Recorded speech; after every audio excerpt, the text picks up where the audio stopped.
Direct from the broskination headquarters in Los Angeles, California, this is the Broski Report with your host, Brittany Broski. Guys! Oh, guys.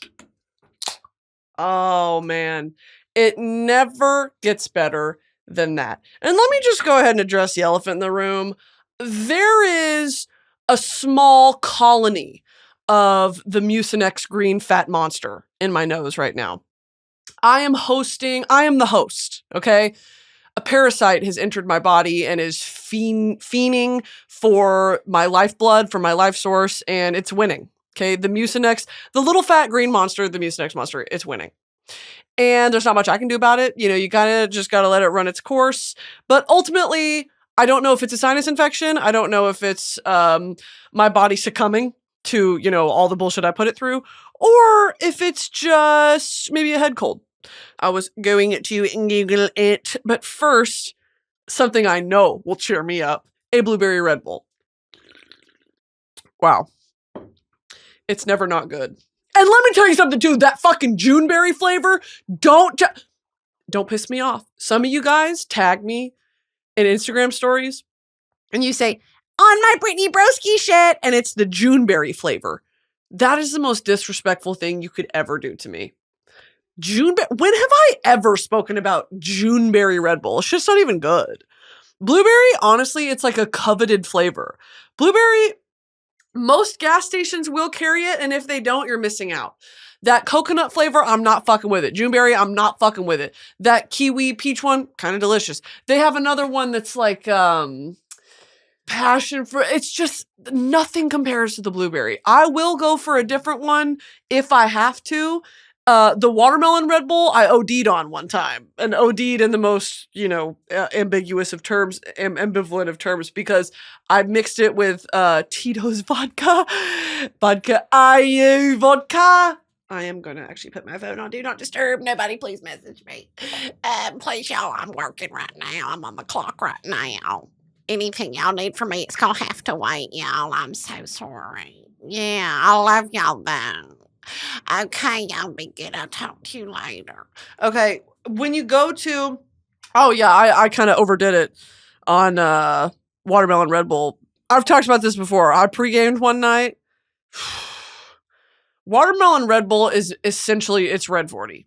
It's carbonated Red 40, okay? And you have to take accountability at a certain level that, like, I chose to buy this and also drink it. You know what I mean? Like, that's actually on me. That's on me. At least with Blueberry Red Bull, a very natural, deep purple shade. It's very much of the earth. It's very much blueberry. So yeah, don't tag me in that Juneberry shit. I'm not fucking with that. Y'all are pissing me off. Okay. Sinus infection. Why? Why does snot turn green? And if you guys are going to be prudes and be like, I don't like the Broski Report, she's so gross. Grow up. The human body is a marvel, and I am hellbent on understanding why and how it works.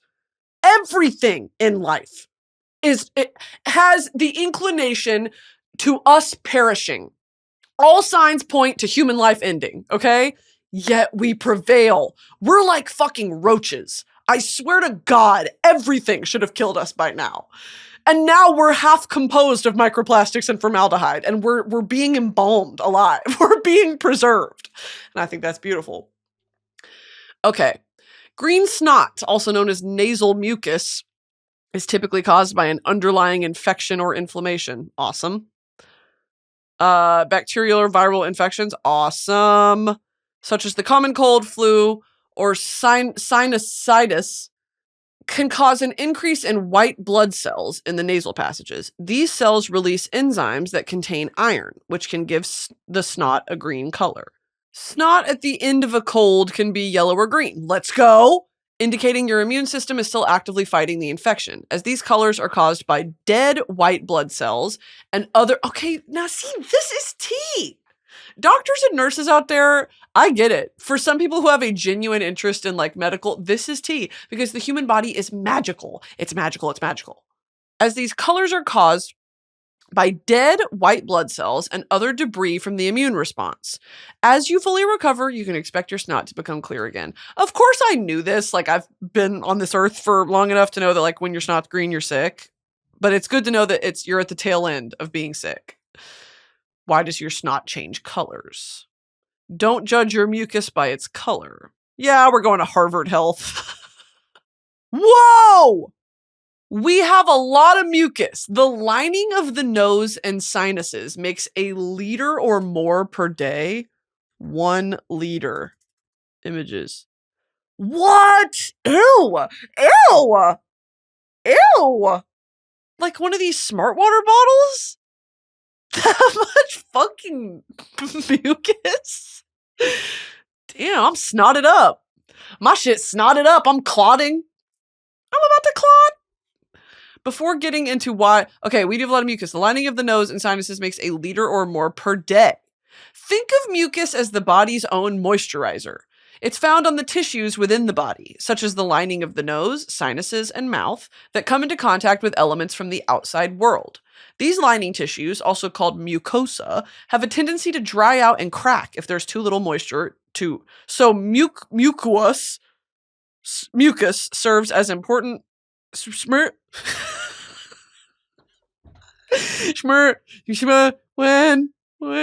you what the fuck just happened?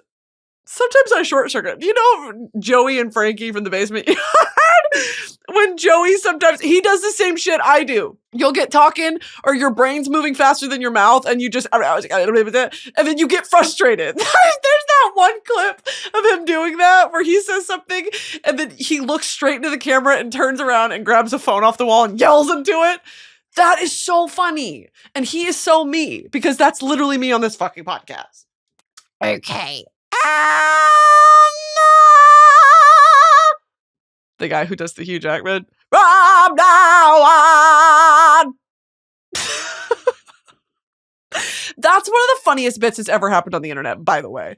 It just keeps getting funnier. Like, somehow he's cracked the code to where that shit, day by day, gets funnier. And I don't know. Some days I'm like, okay, I'm over it. And then I'll watch a really good one. I'm like, oh my God. And he changes the words to like Ryan Reynolds, loaf of bread. It's so funny.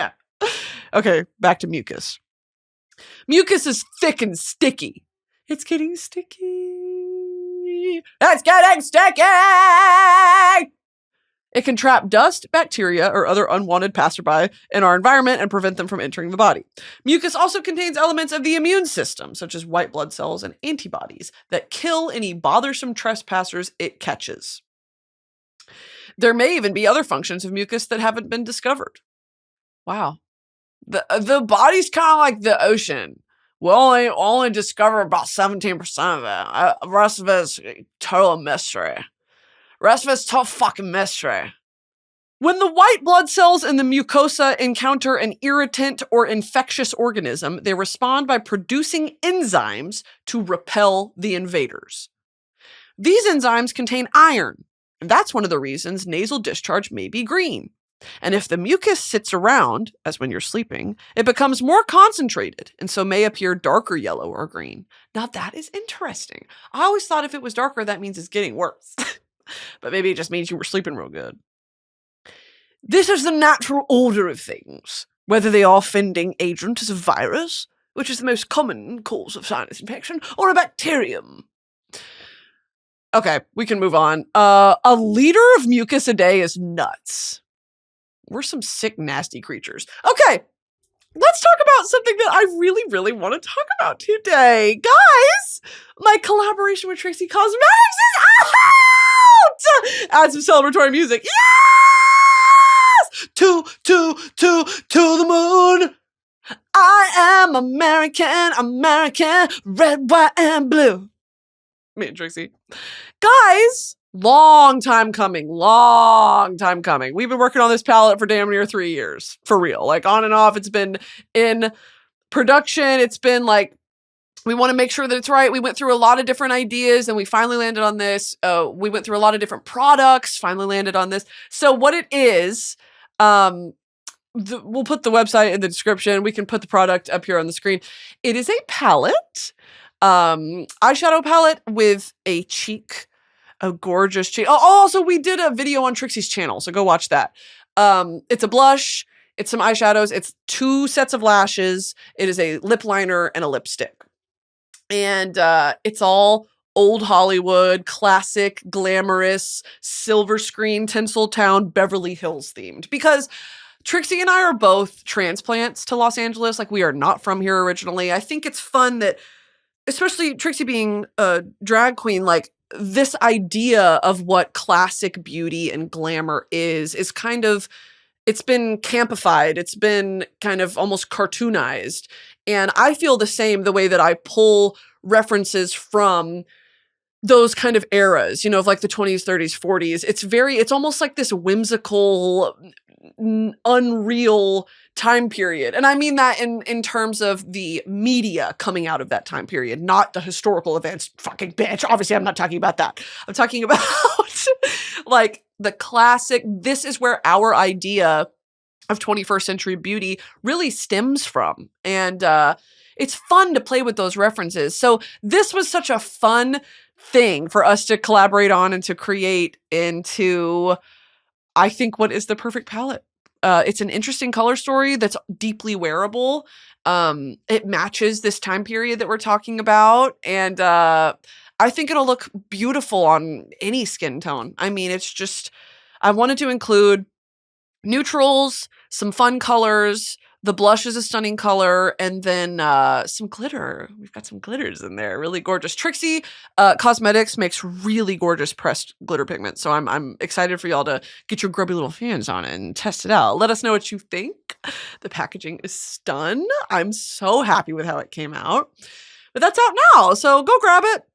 For the quality of the product, the size of the product, I think it's very affordable. I mean, for real, like Trixie Cosmetics is not sold in stores. I mean, it's very like, you get what you pay for with Trixie. And I wouldn't collaborate with a company that I didn't personally use myself. You know what I mean? The fucking Trixie Juno Birch palette I use all the time. I use the Plant Gay palette as well. I have a bunch of them. It's like each one has such versatile uses. So yeah, I'm very happy with it. I hope y'all like it. The photos came out stunning. Stunning. Shout out to John. Shout out to John who photographed this whole I'm gagged. The whole team who worked on the whole Trixie team is just incredible. They're such lovely, fantastic, beautiful, talented people. So yeah, go check that out. I also, in that vein of just timely, because I am pre-recording this. I'm recording this 2 weeks early. September 23rd, which if you're watching today, on Tuesday when this comes out, is National Voter Registration Day, team. We're going to put a bunch of links in the description. The first and foremost being vote.gov. If you are an American citizen, if you have never voted before, if you have just turned 18 and you would like to vote, now is the time. It's never too late to register to vote. Please, please, please register to fucking vote. All of those resources will be in the description if you're interested. Headcount is also a company that I've worked with previously. I think they're great. They do great work. They make it really easy to see if you are registered to vote, if not, how to rectify that, etc., etc. So happy National Voter Registration Day. Go do that. Go be a civil servant. Go be an involved citizen. And now we can kind of move on to what I want to talk about today, which is fear. Today I want to talk about the power of fear. And I don't really have an outline for this. I have some general bullet points that I kind of wanted to hit, but I was just going to freeball it, so bear with me if this feels disjointed and not well organized, because it's not. This is going to be kind of a James Joyce, Ulysses stream of consciousness type of shit here that I'm freaking today. Fear, to me, what I wanted to do is look up a list of people's biggest fears. And I think if y'all are longtime listeners of this podcast, you're probably well aware of the fact that my biggest fear is death. And not even like a painful death, I mean, of course I fear being in pain. No one wants to be in pain, but my fear is more, abstractly conceptual in the idea of life ending, life being finite is my biggest fear. Let's look up, but here's a new one, okay? Fear of the dark is a very normal, very common terror that a lot of people have. And I want to know kind of the psychology of that, because I've been thinking about it a lot. I was afraid of the dark as a kid. And one of the things that triggered my fear of the dark was there was a scene in Harry Bottom and the Sorcerer of the Harry Bottom and the Queens of the Universe. My favorite movie, probably Harry Bottom and the Sorcerers of the Universe, Queens of the Universe. I think that there is a scene. Okay, I forget which Harry Potter movie it was, but there's a scene where a Death Eater, have I talked about this before? A Death Eater is in the forest sucking the life out of a unicorn. Harry comes across this scene and the Death Eater snaps his head over, and it is terrifying the way that it's edited. And I may have constructed this scene in my head. Maybe this scene didn't happen in the movie. I haven't seen it in so long. That shit terrified me as a kid to the point where for a month I had to sleep with all the lights on in my room. Every single light. I was terrified. Because why would you do that? Why would a man be there? Why would a Death Eater be there? And why are you hurting the unicorn? That's literally pathetic. Literally pick on someone your own size. I just couldn't fathom, why would someone do that to a unicorn? I can't believe it. And that was kind of my first introduction to cruelty for cruelty's sake at the same time. So take from that what you will. That was a scene as a kid where I don't know what I drew a parallel between that scene of a Death Eater bleeding and draining the life out of a mythical, morally, unicorns don't have a moral standpoint. I don't know. Just this innocent creature.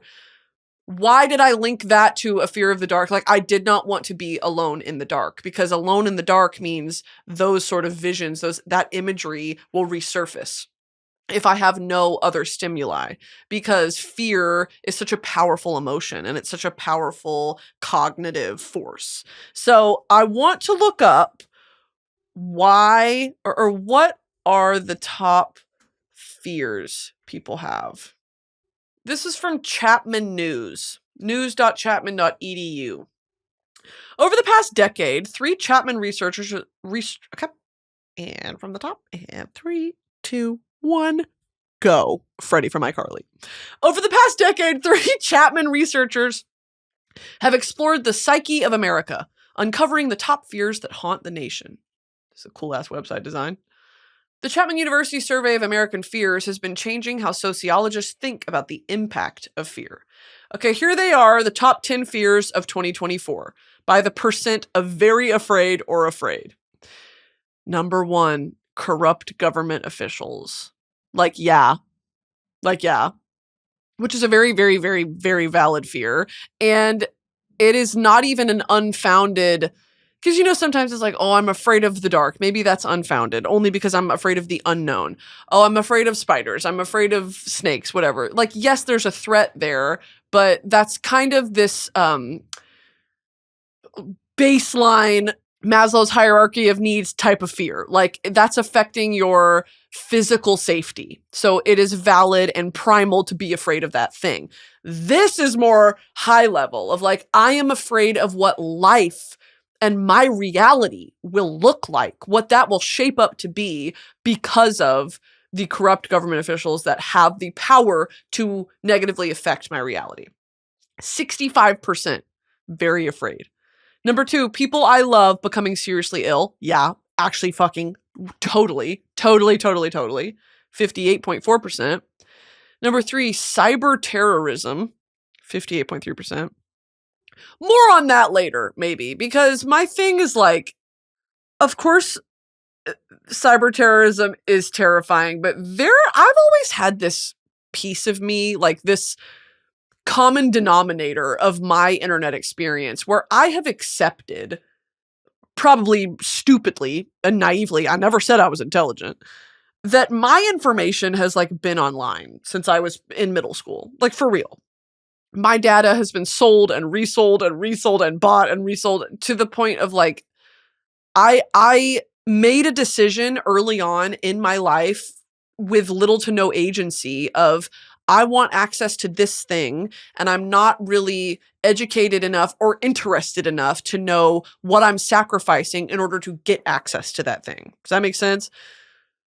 I just am now, probably at my ripe age of 28. This probably sounds so ignorant, because it is. I'm realizing, like, truly how harmful that is. And the access that I have given, we all give. The access we all give to people who potentially would want to use that for a negative intention, you know, with malintent. So I guess that's a very valid fear. Number 4, people I love dying. Yes, 57%. Number 5, Russia using nuclear weapons. Valid. Number 6, not having enough money for the future. Valid. 7, the US becoming involved in another world war. 55%. It was tied. Number 7, North Korea using nuclear weapons. Or no, number 8. Number 9, terrorist attack. Number 10, biological warfare. Okay, let's read this article, because this is very, very interesting. This is not the direction I thought this was going to take. And I guess I should have known by the denotation here of American fears, because our realities are so politicized and our realities are so, like, I was just kind of looking for spiders and snakes. So we'll keep reading. Sharks, clowns, public speaking. Do you know what Americans are really afraid of? According to the researchers on the Chapman University Survey of American Fears, the nation's number 1 fear in 2024 is corrupt government officials. This isn't news to the members of Team Fear. It's topped the study every year since 2015. I wonder how they collected this data. Was this like a multiple choice, or was it fill in the blank? Fear of corrupt government officials is always up there, says Christopher Bader, professor of sociology and lead investigator on the project. We think that is reflecting an overall sense amongst people, regardless of political affiliation, that the government is just not working. It is corrupt. While people are perennially concerned about not having enough money, the fear of economic collapse, last year's number 2 fear, has dropped out of the top 10 list. Meanwhile, fear of cyber terrorism has grown by 9%, moving it into the 3rd position in the rankings. We have shared the results with FEMA, the Red Cross, the National Weather Service, and emergency managers across the country, who have used the information in their efforts to better prepare America for disasters. Ooh, this is tea. Fear of climate change and global warming has gone up and down since 2015. It was at 69% of people were afraid of climate change in 2015. Now it's 52%, but it's been steadily rising over the last 5 years. Very, very, very interesting. I think that, well, I have a book called The Politics of Fear, or the politics of, yeah, I have 2 separate books. One is called The Politics of Fear, and it's about McCarthyism. And the other book is called How Fascism Works, The Politics of Us Versus Them. And they're on my fucking nightstand. I need to start them. I'm still powering through Babel. Because again, I'm pre-recording these episodes, guys. Over the last 2 days, I've recorded 4 episodes. Okay, please just forgive me. I'm running out of shit to talk about. Sorry. But those are 2 books that once I read them, I also have another book called Monsters that's about separating the art from the artist. I'm really interested to see what this author has to say, because I feel like that's such a hot topic in our generation and like pop culture, and it's this ever-present question that keeps coming up. It keeps popping up of, am I allowed to like this thing if it was made by a horrible person? So I'll read that and I'll get back to you on what the author said, because I'm undecided. Like, I think that it's gray, like everything. Everything needs nuance, and most conversations online lack nuance. So it's hard to talk about it. So let me read it. I'm going to read all those books. I'll come back to you with a quick Sparks Notes. This episode is sponsored by Galatea. You tell yourself, just one more chapter, and then suddenly it's 2 a.m., and you need to know how it ends. With Galatea's bingeable, can't-stop reading romance and new releases every week, sleep is overrated anyway.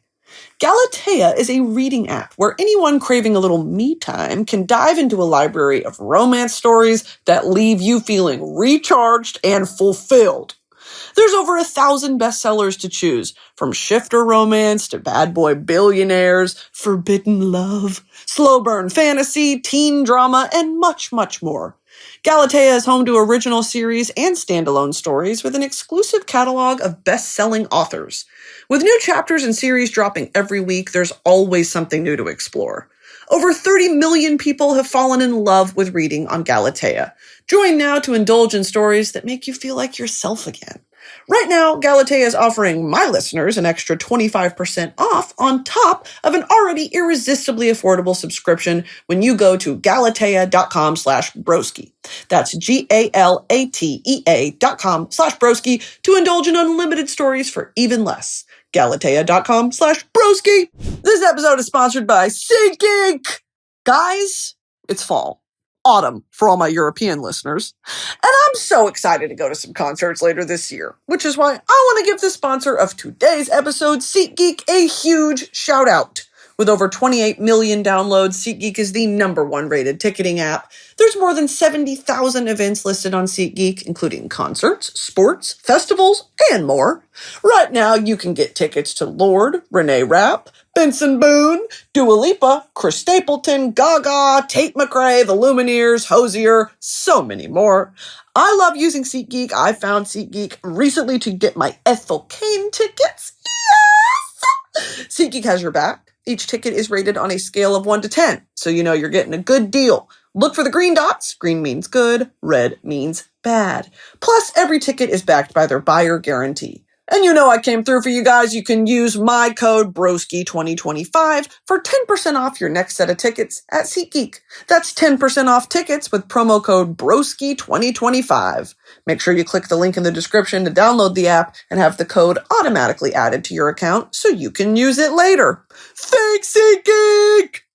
Okay, let's hit fearof.net. Because this is what I wanted. Fear Of is a website dedicated to helping people with fears and phobias. It contains a large list of phobias and teaches how to cope with and ultimately cure your fear. Now that's fantastic. Top 100 phobia list. These are the top 100 in the world with the most common ones listed at the top. You can click on each one to learn about causes, symptoms, and treatments. We'll do the top 15.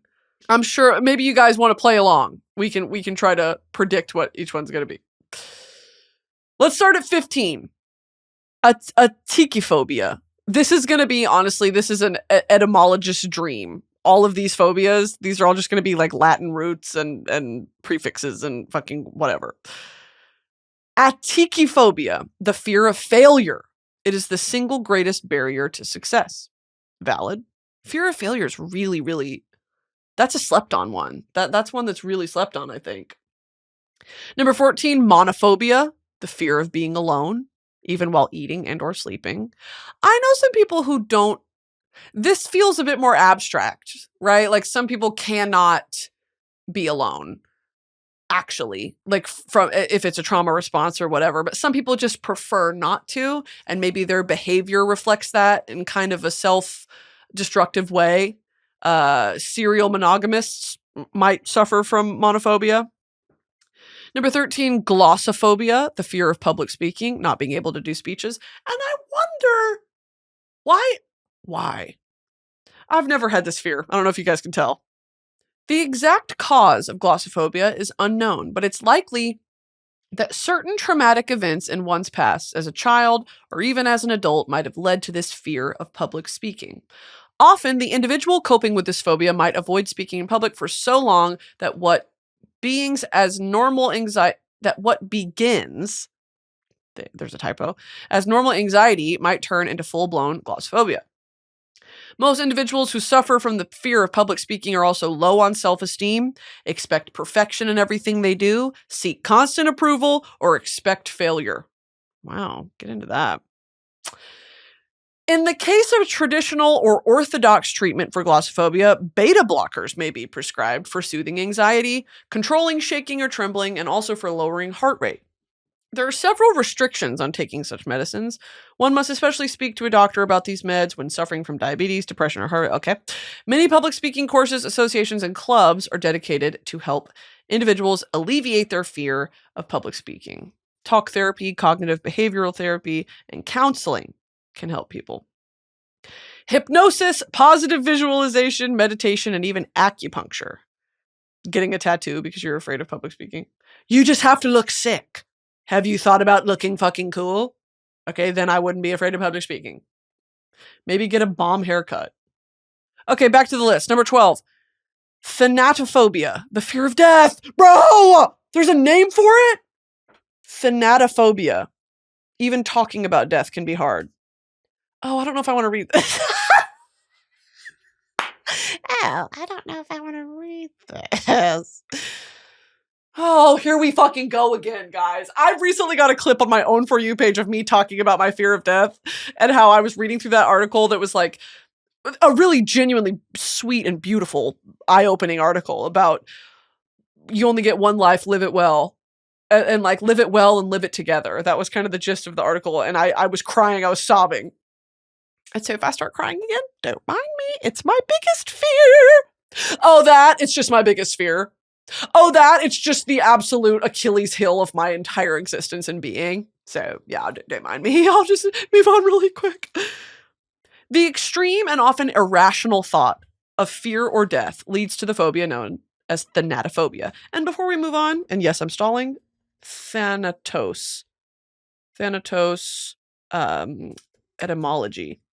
The name Thanatos comes directly from the ancient Greek word thanatos, meaning death. This Greek word is related to the verb thnisko, which means to die, and is thought to derive from an even older Indo-European root related to the concept of dying or disappearing. In Freudian psychology, thanatos was used to describe the death instinct or the urge towards self-destruction. I really got to read some Freud. I feel like it might really negatively affect my life, actually. Thanatopsis, a sight or view of death. Thanatism, a belief that the soul ceases to exist at death. Thanatology, the scientific study of death. Thanatophobia, the fear of death. What the fuck is going on? Thanatopsis is an early poem by the American poet Willem Cullen Bryant, A Consideration of Death. Yeah, I'll be reading that later. I'll be reading that later and freaking the hell out. Posted up in my house, freaking the hell out. Very severe. Can I talk? Suckering succotash. That's how I feel, dude. Very severe. Oh my god! Severe. Who says suckering succotash? Suckering succotash. Sylvester. Suckering succotash. That's how I feel on this fucking podcast. Nah! I am Sylvester. And what is that from Looney Tunes? Sylvester the cat. Yeah, Looney Tunes. He was always trying to eat Tweety. Anthropomorphic cat. Most of his appearances have him chasing Tweety Bird, Speedy Gonzales, or Hippity Hopper. He was so horny for Tweety. Was Tweety non-binary? Tweety was non-binary. Sylvester clocking Tweety's non-binary gag. Moving on.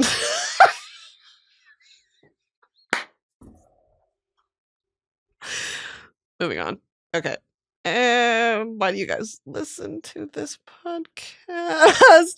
Very severe cases of thanatophobia often negatively impact the day-to-day functioning of the individual suffering from this condition. I can personally go ahead and endorse that statement. Often, she or he refuses to leave the home owing to this fear.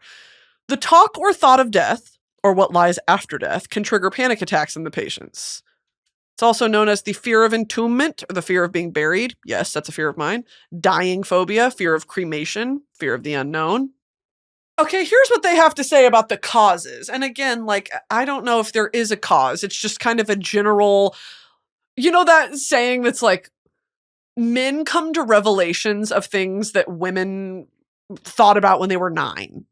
Like I first had my first thought that I was afraid to die around the age of like 8 or 9. For real. Like I don't want to die. It has never intrigued me to a point of like, especially in high school, I had a lot of friends who self-harmed and who were very depressed, like dangerously depressed. And I always we gravitated towards each other because I have such the antithesis of that, that disposition.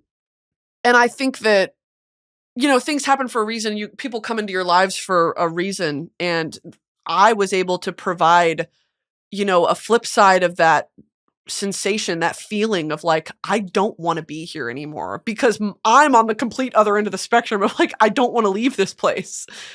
Everything that I need and want and desire, like my mortal soul, it yearns to be here.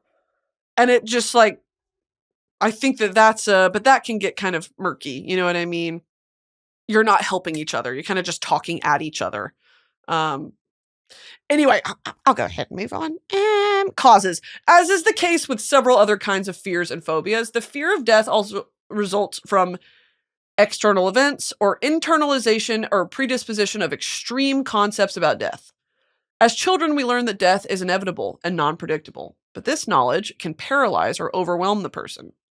Mental symptoms: loss of control, feeling of going crazy with automatic or uncontrollable reactions, repetition of gory thoughts, inability to distinguish between reality and unreality. Perfect. Oh. Emotional symptoms: desire to flee and escape from current situation, extreme avoidance, persistent worry and terrifying or overwhelming thoughts, anger, sadness, guilt. Fuck. It is important to consider a few conditions that are mistaken for thanatophobia. Depression, ADHD, and bipolar disorders are often linked to this type of phobia. In other cases, undiagnosed conditions like Alzheimer's, migraines, concentration disorders, strokes, schizophrenia, and epilepsy may be related. Diagnosis of thanatophobia is best done by the patient themselves. If the extreme thoughts of the fear of death are affecting your life so much that you are unable to leave the home or compromising your daily functions, then you must discuss this with a medical doctor. Sure. Anti-anxiety medications? Yeah. Hypnotherapy? Religious counseling? I don't know if I would. Well, let's talk about it. Would you turn to religion for a fear of death?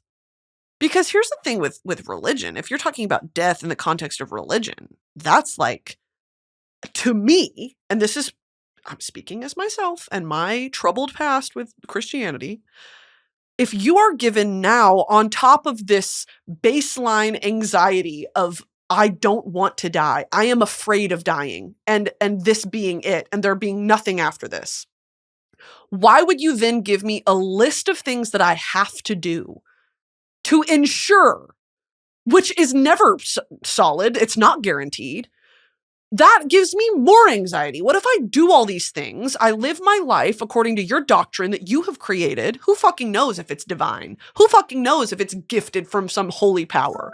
Oh my God, that scared me. Who knows? If I follow all these rules and I still, at the end of my life, I die. And I'm on my deathbed thinking, I don't know. Was it worth it? Why? What was the point? I don't know if tying yourself to a religion is actually going to alleviate. That's me speaking. I know religion has really, really turned some people's lives around. It has offered a purpose. It's offered an explanation. It's offered a why. And to that, I've said this before, like I am a bit envious of the faithful, that you have this certainty to cling on to. Even if you sometimes doubt it, still it is a certainty that you have accepted. I'm on the flip side of that. I had a certainty and I let it go. And look where it's left me, you know what I mean? But I would do it 100 times over. I would do it anytime. For real. Like the harmful effects that religion had on me and my friends and my relationships and my outlook on life and my prejudices and my worldview, I would let go of it 100 times over.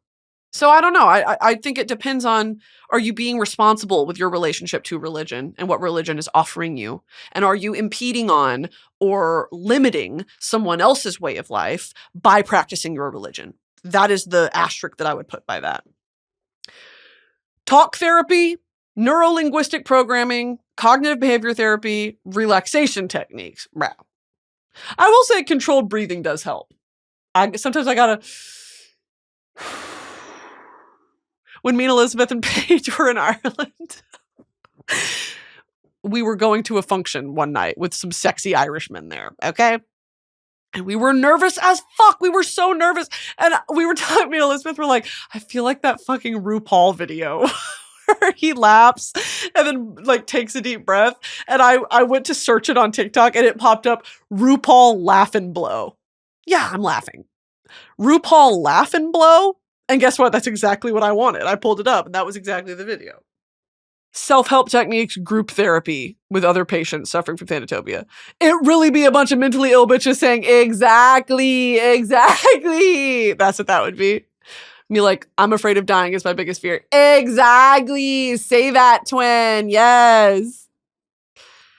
Okay.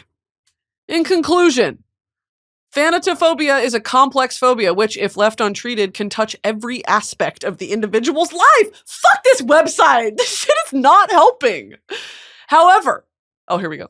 However, one must not lose hope, but opt for treatments and therapies that can help them cope with it. Families and friends can also play a very important role in helping the individual deal with one's fear of death. Okay. That didn't help me at all. So let's actually just go back. That was number 12. Number 11, carcinophobia, the fear of cancer. Very, very, very valid. I have that as well. Trypophobia, we all know that one, the fear of holes, the fear of grippy holes, of tight grippy holes. Number 9, aerophobia, the fear of flying. 25 million Americans share a fear of flying. T. Mysophobia, the fear of germs. It's also rightfully termed as germophobia. Claustrophobia, fear of small spaces. Number 6, astrophobia, the fear of thunder and lightning. Ooh, let's read about that. This isn't really like scratching my itch of why are humans afraid of these things. Like, I want to know what primal instinct it's triggering for us to be afraid. Like, this website is just not going deep enough for me. In many cases of astrophobia, the sufferer is known to have experienced an electric shock when there is lightning and thunder outside. Many a phobic is also known to fear flooding, which usually results from heavy rain. See, this is all it's stupid. This is all very straightforward. Like, one time I had someone get struck by lightning, now I'm afraid of it. Like, no shit! I want to know the more like deep psychological whatever. You're pissing me off, fearof.net. Shit's not helping. Number 5, the fear of dogs. Cynophobia? Who's afraid of puppies? He's never been afraid of puppy. Number 4, agoraphobia, the fear of open or crowded spaces. Very valid. Number 3, acrophobia, the fear of heights. I have this as well. But it's interesting because when I'm up in a plane, I'm not afraid of heights. Because I'm like, I can't fall out. I can't individually fall out of the plane. Like, if the plane goes down, look, we're all in this together, right? It also feels like a video game. Like, when I'm looking out the window of a plane, it's not like, oh my God, I'm 10,000 feet in the air. It's like, it's like a movie. However, when I'm up on a skyscraper, what is that dumbass building in Chicago? And also the one in New York? Is it the Rockefeller Center and y'all know the one I'm talking about, where the floor is glass and you can, there's a name for it. It's on the tip of my tongue. You can walk out onto this glass, albeit it's like 12 inches of solid glass that you're walking out onto. And you can look, I just gotta chill. You can look down on the city and there is nothing under you. That's actually gonna make me have diarrhea. Like, my stomach just turned. That's different than being in a plane. Do y'all get me? Do you know what I mean? The Edge. The Edge, is that what it's called? There's another one, I think, in Dallas. In Reunion Tower, is that the one? Or maybe that's in Chicago. That one's in Chicago that I'm thinking of. where the top of this building is circular. It's like a sphere. And you can lean against the glass and it's rounded. And you can like put your forehead against it and look down and there's nothing. So that's awesome. Number 2, ophidiophobia. I like that word. Fear of snakes. Number 1, arachnophobia. Yeah, that checks out. People are afraid of spiders. That movie, dude, that movie scared the shit out of me as a kid. Arachnophobia with that big ass spider. Arachnophobia. Oh, this is so. A small California town becomes invaded by a deadly spider species. Starring Jeff Daniels and John Goodman. Jesus. Yeah, that shit. I watched that as like a middle schooler. Ah! No. I want to look up, why is being afraid of the dark so common? Here's what I'm talking about, dude. It's called nyctophobia. N-Y-C-T-O phobia. Nyx, N-Y-X, means dark, right? Nyx. Etymology. Night. Yeah. Comes from the ancient Greek word nux, which directly means night. In Greek mythology, Nyx is the primordial goddess and personification of the night. Shout out.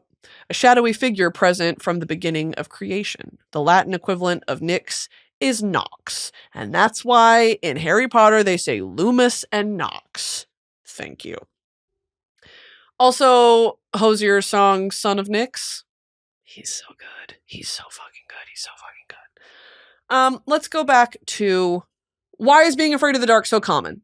Our ancestors were vulnerable to predators at night, leading to an ingrained, prepared fear of darkness that enhances vigilance. In modern times, this primal fear is reinforced by a lack of visual information, which can trigger a startled response and allow the mind to conjure worst-case scenarios. So it's an evolutionary protection thing. Duh. Like, I think we all knew that. But a part of me is like, is there a layer deeper? A prepared fear. What does that mean? A prepared fear. Ooh, yeah. Here we go.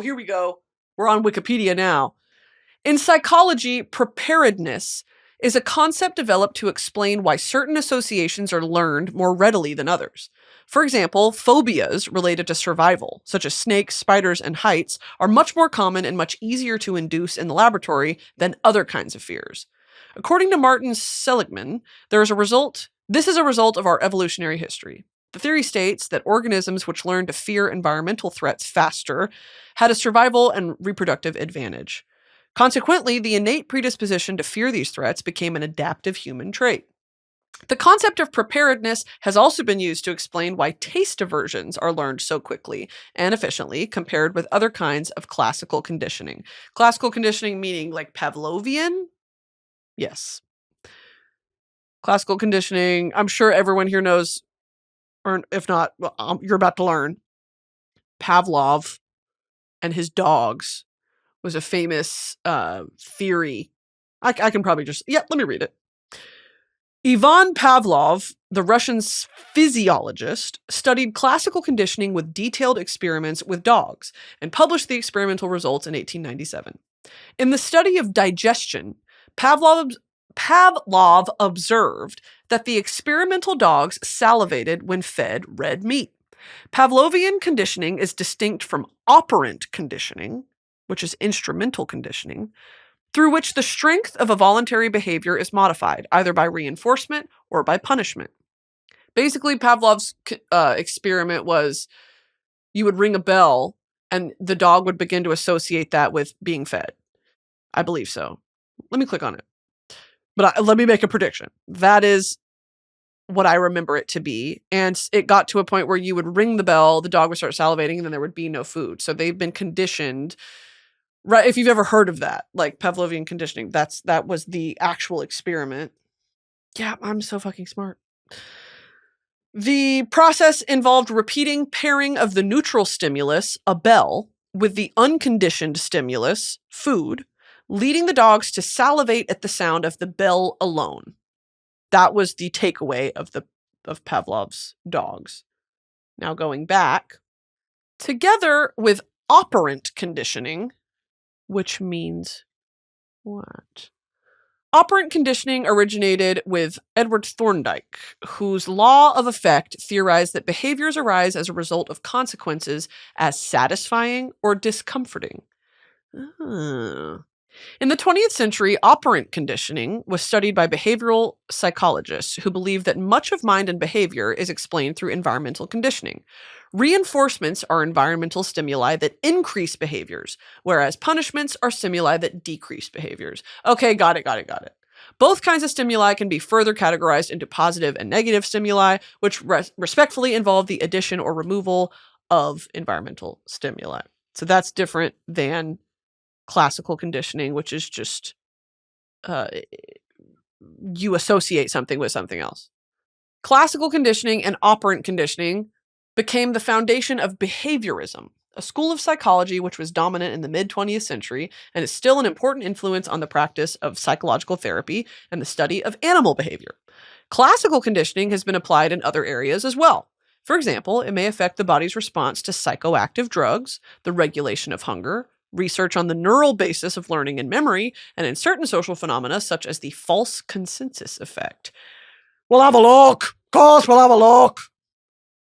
Oh, duh, cognitive bias. In psychology, the false consensus effect, also known as consensus bias, is a pervasive cognitive bias that causes people to overestimate the extent to which other people share their beliefs and views.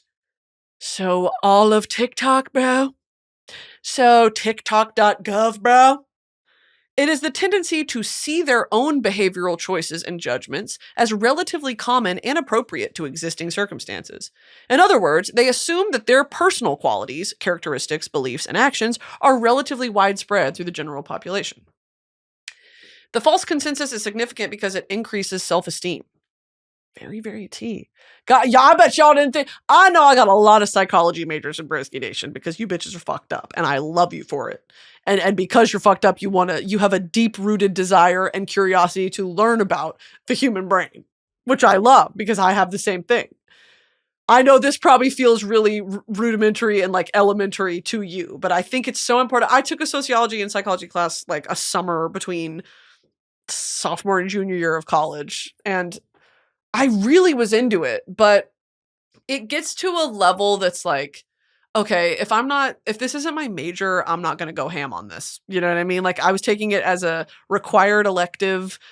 Yes, it was relevant to my degree, but I was, psychology goes hand in hand with like persuasion. Persuasion was a course I took in college that really lit my fire. Damn, I loved that class. I took one called Rhetoric of Western Thought. I took one called, sustainability ethics. I've talked about this kind of before on this podcast of like communication. A lot of people like to make fun of it. They like to, whatever, but companies will hire a third party communication consultant group to come in and assess like interpersonal issues within a company, like why aren't messages being communicated properly to, an audience, to a consumer base, top-down messaging. And what's really interesting in the psychology aspect of the comm degree is in the persuasion class, we studied orators, like a lot of that class actually focused on Hitler and like Nazism, because at the core of it, the question is, why was his rhetoric so successful? And we're watching it today with Trump. What is it about these people that is so magnetic? And it's just psychology tricks, like at the core of it. It's because they were excellent orators, which is terrifying. Because it's never really about the words they're saying, the harmful things they're suggesting. It comes down to how they're saying it and are they likable? Are they likable to the right people? And that's terrifying because humans are so easily swayed. We're so easily won over, and that is so interesting in and of itself. We studied a bunch of other famous orators, but that probably being the number one example, because at this point, Trump hadn't been elected yet. This was early 2016 when I took this class. And I remember being gagged because I was like, I've never thought about it like that before. I've just thought if you voted for that person, that means you are a bad person too. Like, surely you saw how scary this world that this person is suggesting. Surely you see through that, right? No. And we're watching that with Trump's America. These people are brain dead. They're brainwashed. The human part of me wants to have sympathy for, like, you fell for it, girl. You fucking fell for it. And then the other part of me is like, it's unforgivable. You should have the wherewithal and the discernment to know that this is a self-serving person who has none of our best interests at heart. He is serving his own best interests, and everything else is, it could not matter less to him. And it's just like, you have to take stock of the world that we've created at a certain point and how powerful words are. I love etymology. I love language. I love this shit. Like, truly, there's something about it that lights my soul on fire, but it's because I recognize how fucking scary it is. Words are the most powerful thing we have. Language and messages and meaning behind those messages and, like, interpretation. And it's daunting, honestly. Not to, like, draw it back to a personal relatability, but, like, some days I don't want to record the podcast because I understand how important words are, especially my words are. And some days I don't, that task feels way too daunting, and it feels like I am not the one. But then I kind of sit in my purpose of, like, I have this deep-rooted connectivity with you all, whoever chooses to listen to this podcast. And I, to a certain extent, want to connect with you in this human way that is, you know, talking about our fears and the state of the world, but also making light of it, because I want this to be an escape, and I want this to be something that you can turn to feel seen and to feel heard and to not feel fucking crazy and to feel that we're all in this together and we will make it out the other side. But some days, shit, girl, it's heavy. It is heavy. So yeah, I've always had a interest and passion for language and its uses and capabilities and history and evolution, etc., etc. Thank you. Okay, guys, let's do one ghost story. One ghost story. This is from Shay. Here's the story. I believed in ghosts for as long as I can remember, but one moment when I was 14 made that belief impossible to shake. We lived in a house with a side door that had 2 locks, a standard doorknob lock and a deadbolt above it. We only ever used the bottom one. The deadbolt had its own separate key, one we never had. It could only be locked or unlocked from the inside. One afternoon, my mom, my 2 youngest siblings, who were still too young to know what a ghost even was, and I left to go shopping. The house was empty when we left. Just us. No one else had a way in or out. When we got home, my mom went to unlock the door like always. The bottom lock turned just fine, but the door wouldn't budge. That's when we realized the deadbolt was somehow locked. I just gotta chill. Bitch, what the fuck? She tried every key on the ring, but none fit because of course they didn't. We'd never had a key for it. After a few tries, I said, "Let me try." And the second I touched the doorknob, we heard it. Ew! A clean, clear click. The sound of the deadbolt unlocking from the other side. My mom and I just looked at each other wide-eyed. Then we did the only reasonable thing we could do. We let my siblings go in first.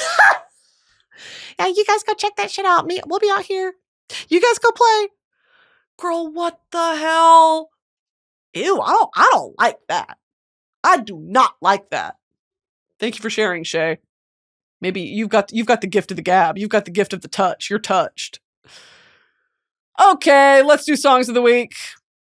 It's just one, and it's 27 Hours by Banks. I used to be I still am, the biggest Banks stan. I didn't listen to Serpentina as much as I should have, because 3 by Banks is top 5 albums of all time to me. Ever, ever, ever, ever, ever. I fucking love that album. This is not from that album. 27 Hours from, I believe, The Altar. I love that song. And I recently rediscovered it. It came on shuffle and I was like, damn! She's also got a song called Judas. Get into that, girl. Just go through Banks. If you're not familiar with Banks, lock into Banks. All right, team. I love y'all. If you want merch, go to broski.shop. Go shop the Trixie Cosmetics collab. Go register to vote. And anything else I forgot, just do it. Shots just doing like Nike. Do I think they like me? Clean pair of sneaks with ABs on her belt. Please watch your step. Throw a flag on the play. Man, somebody get the run. Hey, da da da da da. Pulled up on the block. Hit the quan. Hit the quan. All right, love you guys. Bye.